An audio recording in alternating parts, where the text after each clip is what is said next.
Today we are going to be discussing the stages of digestion, the anatomy of the alimentary canal, and then 3 different physiological processes that happen in 3 different organs that are important to the digestive system.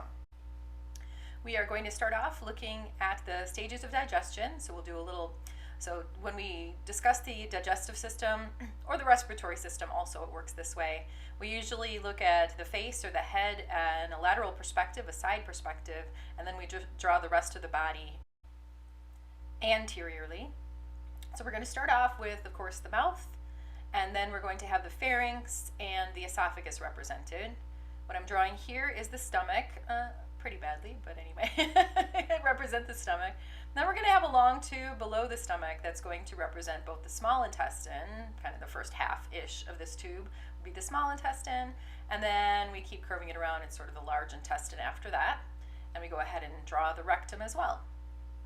So these are the main organs of the digestive tract, of the alimentary canal. And when we discuss the stages of digestion, it's important to remember that waste products are produced, and so we have to be able to defecate in order to produce a bowel movement in order to get rid of the waste products that have been produced as a result of eating things. So defecation is actually a pretty important part of the digestive stages. All right, so the next thing we're going to do is we're going to go back to the start, and we're going to say when we take foodstuffs into our body, one of the first things that has to happen is we simply have to break them apart. This is called the mechanical breakdown of food, sometimes called mechanical digestion. Mechanical digestion includes mastication or chewing in the mouth, which of course involves the teeth mostly, and churning in the stomach, which is where the very strong muscles in the walls of the stomach allow you to squeeze foodstuffs in order to get it into smaller pieces. So mechanical breakdown of food allows us to take large foodstuffs and break it into smaller foodstuffs. All right, next we have the next stage of digestion would be propulsion, and technically there's 3 different types of propulsion, at least in the way that we're discussing it today. Deglutition, or the swallowing of food; peristalsis, which is one directional passage of food along the esophagus; and segmentation, which happens in the small intestine. So deglutition is something I don't spend a lot of time discussing, but it is quite important to properly be able to swallow your food down, and there's many steps to deglutition, although we don't really cover them in this class. It is incredibly important. Peristalsis is where we take muscles in the walls of the esophagus and allow for food to move unidirectionally, one direction in the direction of the stomach. And then segmentation is 2-way movement of food, where we take foodstuffs and we allow it to get passed back and forth in order to be mixed in the small intestine. So interestingly, food is not very well mixed before it gets to the small intestines. For example, in the stomach, we have distinctive separation of structures that can be digested by the stomach, such as proteins, and things that cannot be digested by the stomach, which would be things like complex starches. So that mixing of foods does not actually happen until the foodstuffs gets into the small intestine, segmentation. Right, let's move on to the very important process called chemical digestion. When you think of chemical digestion, I want you to associate 2 words with chemical digestion. One of them would be enzymes. Usually, not always, but usually there's going to be some kind of an enzyme involved in chemical digestion. And then the second word you want to associate with chemical digestion would be monomers. The whole purpose of chemical digestion is to get structures that have already been broken down to a certain level by the mechanical digestion, by the mechanical breakdown. You want to get them into much, much smaller pieces called monomers. You want the smallest possible unit of foodstuffs. We're going to be discussing this in detail in the next video. But in chemical digestion, the idea is to get these rather large foodstuffs into very, very small pieces so that they can then be absorbed, which is going to be the next stage that we're going to discuss. So chemical digestion happens basically in 3 places in your body, in your digestive tract. You could also include the large intestines, just so you know, because there are some things that happen in the large intestine, but this is mostly the purview of the bacterial flora that live in the large intestine. So we don't usually count this as part of your regular digestive processes. It's not actually your body doing the digestion, it's actually bacteria. So the 3 places where you yourself digest your food down by chemical digestion are in the mouth. A lot of your carbohydrates can get broken down in the mouth. Not only are you chewing and masticating the food, but there actually is an enzyme secreted in the mouth, salivary amylase, that allows you to break down carbohydrates. So whereas your carbohydrates are primarily, at least begun to be digested in the mouth, proteins are primarily begun to be digested inside of the stomach. So the chemical digestion of carbohydrates, mostly in the mouth, the chemical digestion of the proteins, mostly in the stomach. At least this is the start of the digestion, and again, we're going to talk more details about this in the next video. Now, in the small intestines are probably the most important part of your digestive tract for a number of reasons. We're going to talk about those a little bit later in this same lecture. In the small intestines, you have the chemical breakdown of nucleic acids and of lipids, fats, and then all of the final digestion of everything else, carbohydrates, proteins, anything else that you might be trying to absorb into your body would be happening primarily in the small intestine. Now, our last stage of digestion is absorption, and I'm going to put a little star here because we have to remember that absorption is the only stage at which food actually enters the body. This cannot be emphasized enough. Oftentimes in my class, I will have students who do not understand the concept that just because you've taken something into your mouth and you've swallowed it, that's called ingestion. It is not called absorption. Food is only absorbed once it is in its monomeric stage, the smallest possible stage. It's a size issue there. And once it is actually absorbed through the walls of the digestive tract and into the blood supply or the lymphatic supply that is right there next to the walls. So we are looking here, when we draw these lines going through, when we draw this tube going through your body, you have to understand that inside of the tube is, hollow, and it's basically continuous with the outside body. The inside of that tube, as hard as it is to sometimes wrap your mind around it, the inside of that tube is the outside of the body.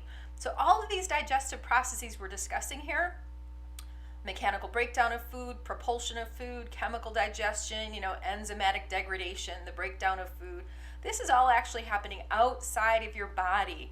Sure looks like it's inside the body because you're thinking, for example, of the lumen of the stomach is inside. It's not, though. Food does not actually enter your body until it's absorbed through the walls of this alimentary canal, which we're going to be discussing next, and into the bloodstream or into the lymphatics. That's where food actually enters the body.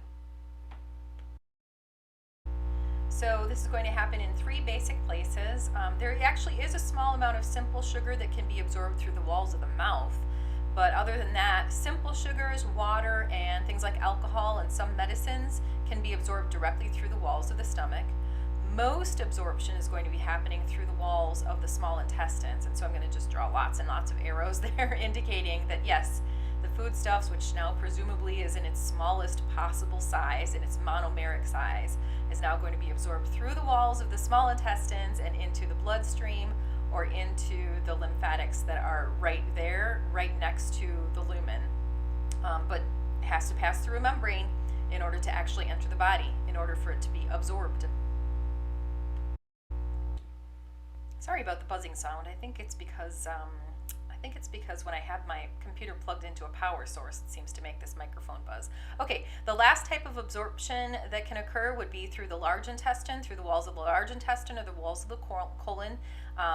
Oftentimes it is misunderstood that most of your water absorption takes place through the walls of the colon. That's actually not true. Most of your water absorption actually happens through the walls of the small intestine, and then just a small amount of water is still left in that basically waste product as it moves from the small intestine into the large intestine. And so the very last part of the water, like your feces, is fairly dry because the last part of the water is usually absorbed through the walls of the large intestine. Of course, it moves too quickly through the large intestine.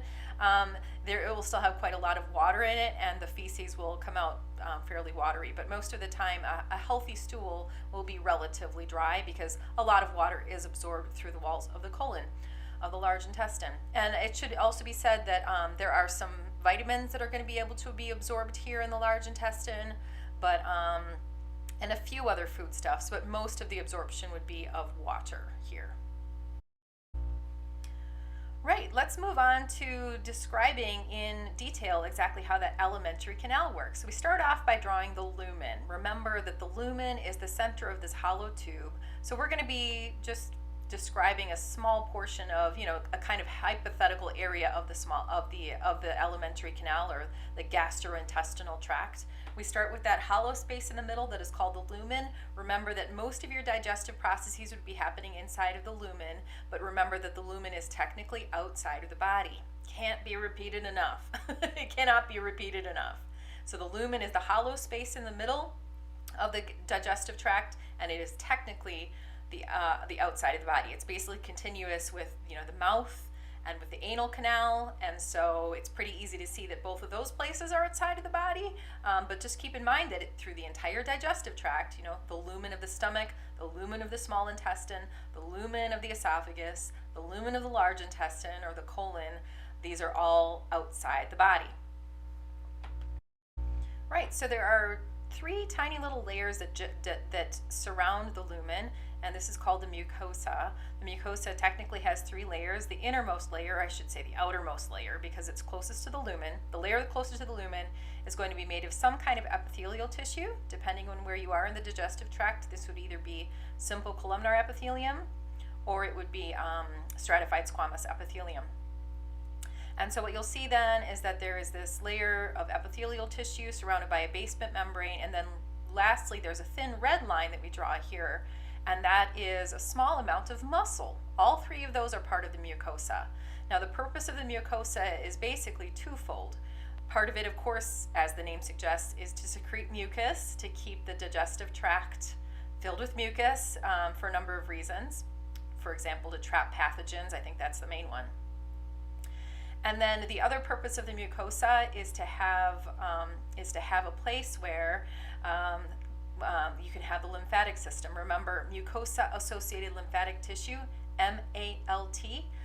MALT is lymphoid follicles that exist along the walls of several places of your body, but this mucosa in the digestive tract is a biggie.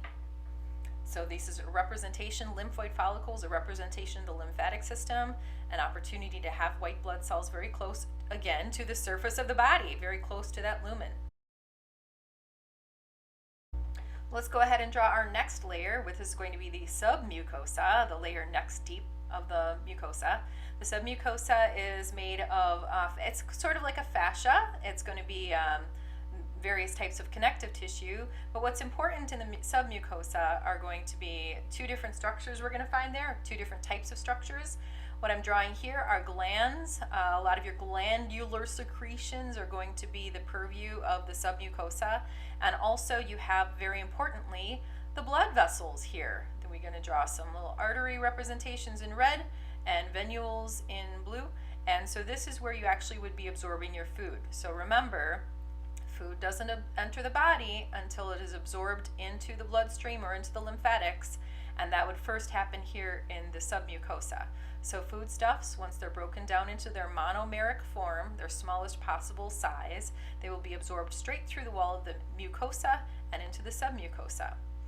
And here I'm drawing some neurons, which I drew in yellow, and they look kind of measly, so I kind of outlined them in black a bit.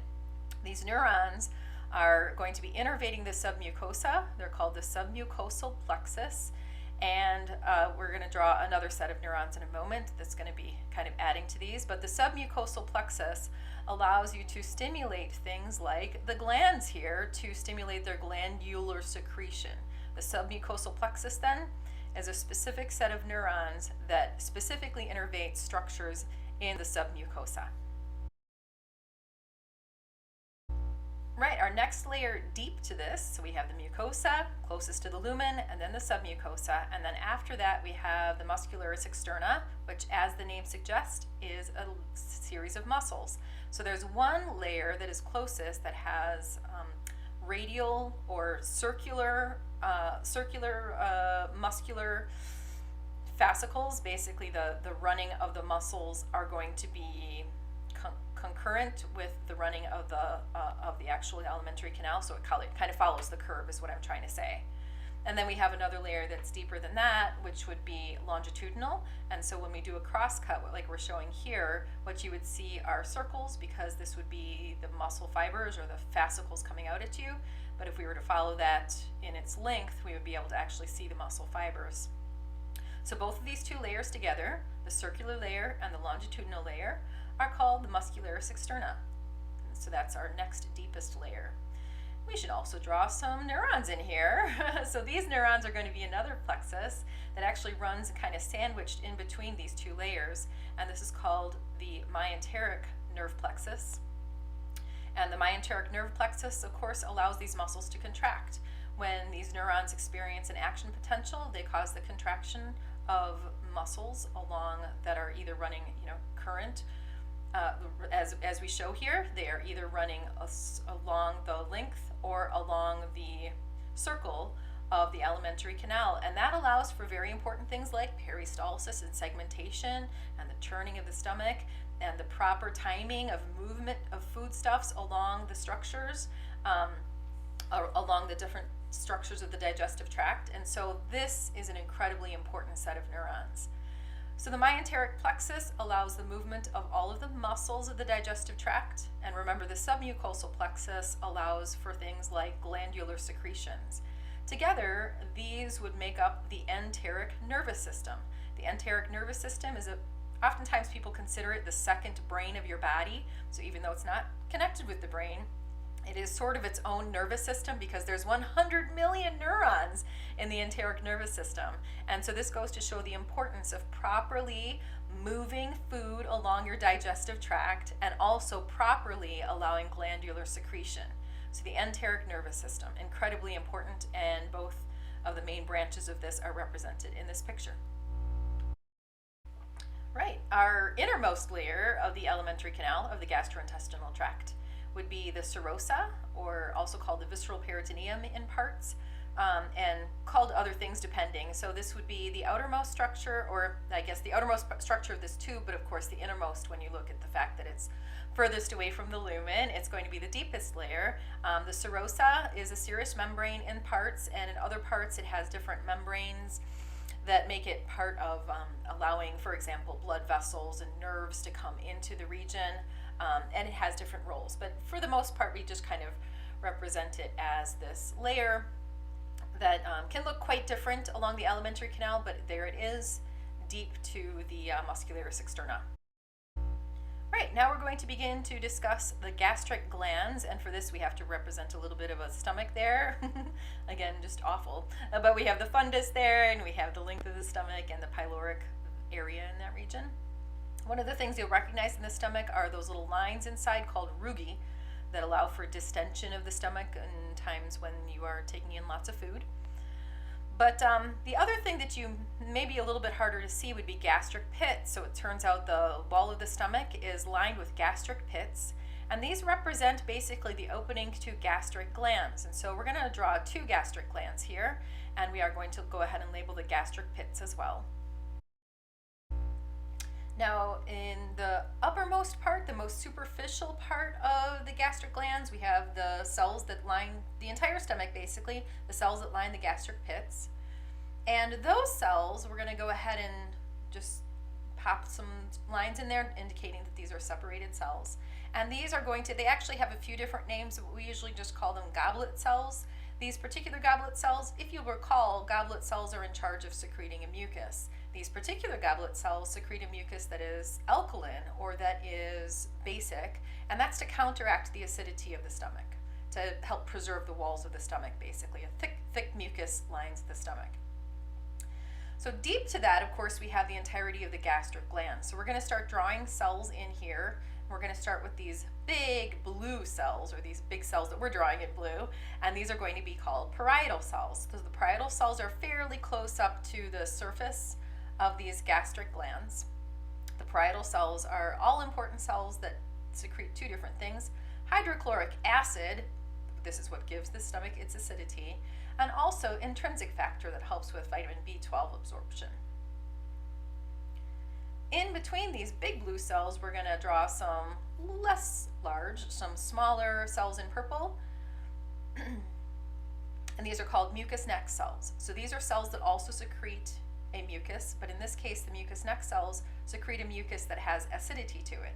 It turns out that mucous neck cells are particularly important because they can eventually turn into parietal cells. If the parietal cells are no longer functional, then the mucous neck cells can differentiate into parietal cells.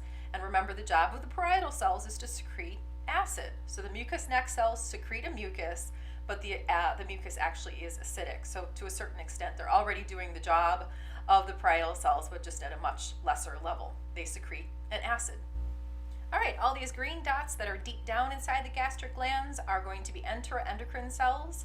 Enteroendocrine cells have three main secretions. The first of them is histamine.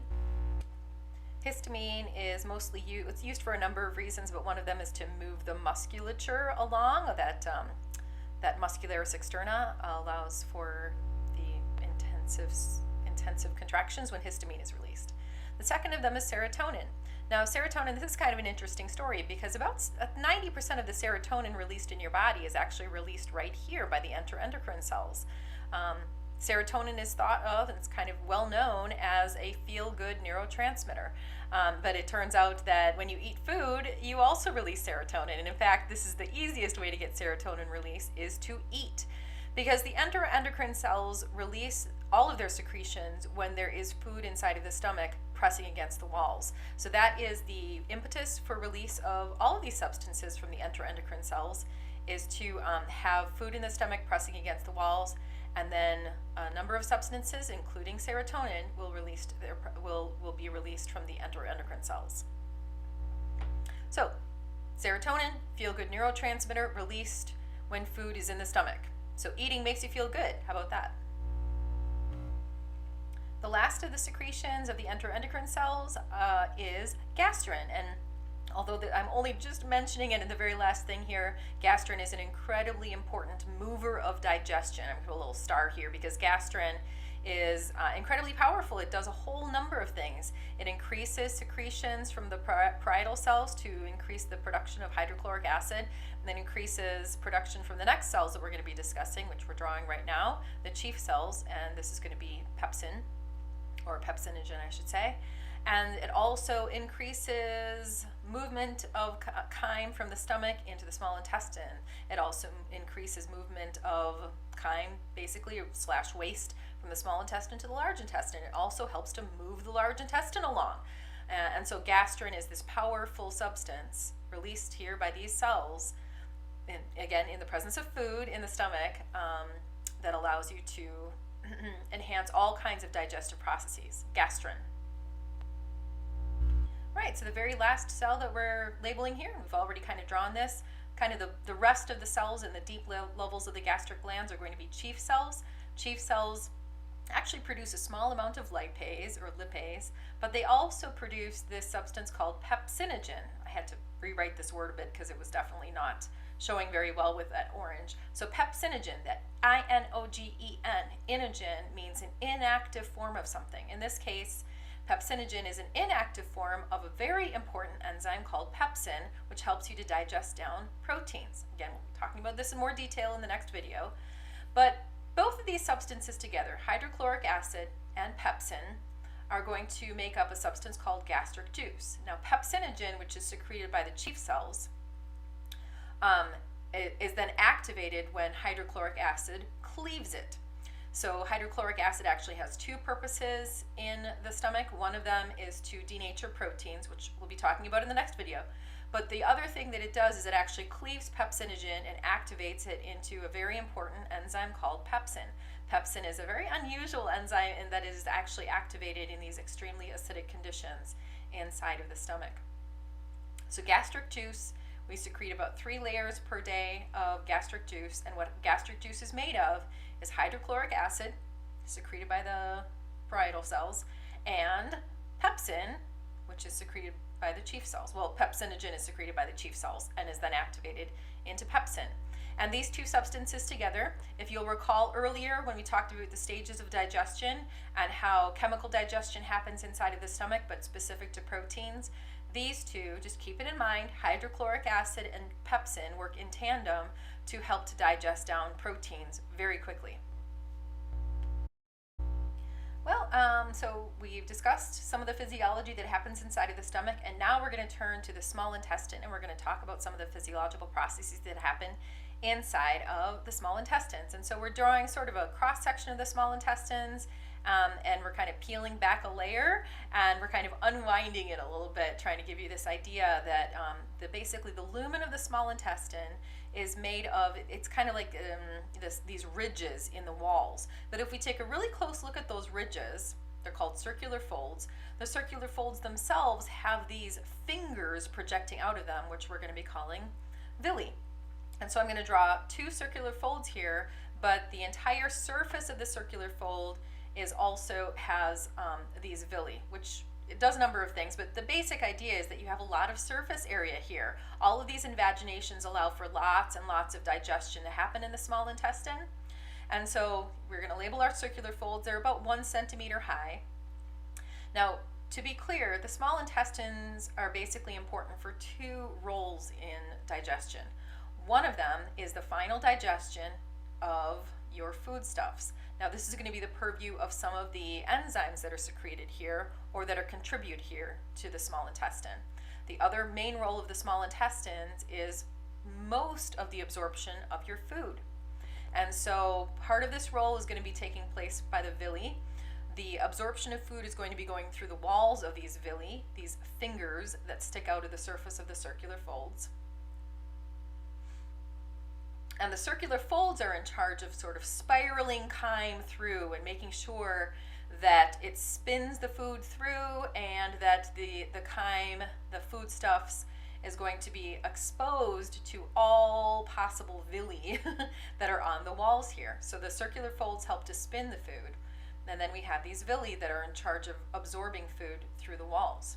Now, the villi are, which I'm drawing here, are lined with these simple columnar epithelial cells, and I'm going ahead and putting little nuclei down into that basal layer to indicate that, these are simple columnar epithelial cells. That's the way they look. They're tall, they're skinny, and they have nuclei lined up very close to the basal layer.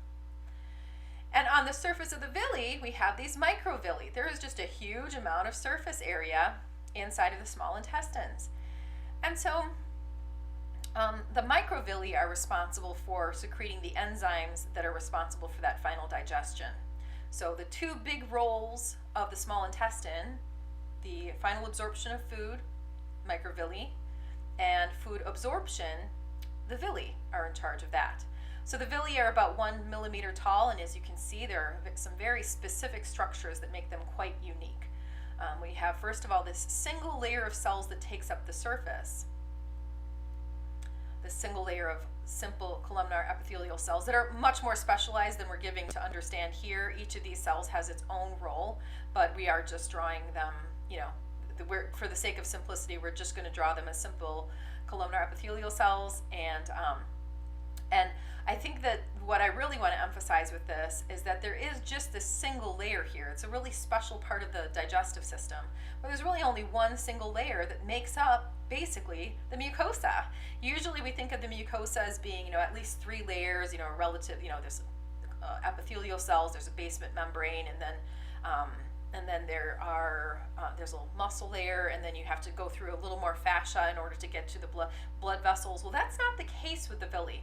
There's basically a single layer of cells that makes up the mucosa, and then just deep to that, you have all of these blood vessels. And so outside of here, kind of like above all of this, would be the lumen of the small intestine, if you will. And then deep inside of here, you'll have all of these lymphatics and blood vessels that allows you to actually digest down your food or to absorb the food directly through this single layer of cells. And then you have the blood supply or the lymphatic supply right there. So in green, this large green structure is called a lacteal, and that is a representation of the lymphatic system. And then, of course, we have arterioles and venules, and sort of kind of makes this kind of unique little capillary bed that sort of weaves in and out of the lymphatics, but again is very close to the surface of the body here, very close to that lumen of the digestive tract. And I'm just going to draw a few arrows to indicate that foodstuffs, once they're in their monomeric form, once they're in their very small form, are going to be absorbed directly through the walls of the villus and into the blood supply the arterioles or venules, or in the case of fats especially that are quite large and difficult to absorb, those would be absorbed directly into that lacteal, directly into the lymphatics. Right, so we've discussed the stomach and the gastric glands, we've discussed the small intestines and some of that kind of surface area, sort of different roles of different parts of this surface area of the small intestine. And now let's go ahead and draw the large intestine, actually as a whole this time, rather than just a part of it, and talk about some of the movements along the large intestine. There's quite a lot to say about the large intestine, also called the colon, but in reality, at this point, we're only going to be discussing the movement. I would like to say that, as I alluded to earlier, there are a lot of bacteria that live inside of the colon, and boy, we are discovering new things about them all the time. Bacterial flora, or the gut microbiota. It has a few different names, but the basic idea is that it seems as though the bacteria that live in your large intestine may have quite a lot to do with your health, with your overall health. So although we're not discussing that in specific at this time, I would like you to pay attention to that as these kind of it seems like almost every single day I see a new study about the gut flora. All right, so what we're here today to talk about, though, is I want to talk about the movement of foodstuffs through the gut, through the large intestine or through the colon. And so in order to do that, we're going to go ahead and draw the whole thing, and all these little pockets that we're drawing here, all these little puffs along here are called hostra. That little thin line that goes along kind of the outer part, actually on both sides of the large intestine, is called the tinea coli. And the tinea coli enhances the movement of chyme, of basically waste products, from one hostrum to the next. These are called hostral contractions. They happen automatically about every 30 minutes, and they last about a minute each. So the movement of foodstuffs from one hostra to the next sort of happens automatically. So those are the hostral contractions, but there's a grander movement of food that happens basically from one end all the way to the other. It basically happens right after you eat. These are called mass movements, and they happen, 3 to 4 times a day each time that you eat. Remember that if you eat and there's food in your stomach, the enteroendocrine cells secrete a substance called, the enteroendocrine cells all the way back in the stomach secrete a substance called gastrin, and when gastrin is released, one of the things that it does is it actually targets the colon to allow for these mass movements. So it's a big, grand movement from one end all the way to the other, from basically the cecum, the first part of the large intestine, all the way through to the rectum. And this allows a person to have an urge to defecate. And so oftentimes you'll have these movements fairly soon after you eat. Now the timeline of movement through the entire digestive tract is kind of interesting, and students oftentimes have questions about this. So it takes several hours, somewhere between like 4 to 6 to 8 hours, somewhere in there, for food to move all the way through the stomach and the small intestine. Basically, food is moved bit by bit as it's digested down in the very acidic environment of the stomach. A small portion of it is moved through the pyloric valve and into the small intestine. And then food is, processed and moves along through the small intestine and eventually reaches the colon or the large intestine. Food, which is technically called chyme, from the stomach through the small intestine and even through the large intestine, although once it reaches the large intestine, it's almost entirely waste product, but it's still called chyme technically. And once it's in the large intestine or the colon, it spends about 24 hours to 36 hours till maybe as high as 48 hours inside of the large intestine. And so the movement, and then what happens in the large intestine, of course, is it's processed further by bacteria, and then some of the water that wasn't absorbed in the small intestine, some of the water is going to be absorbed in the large intestine. And some vitamins are absorbed here as well. And then eventually elimination, bowel movement, the elimination of feces.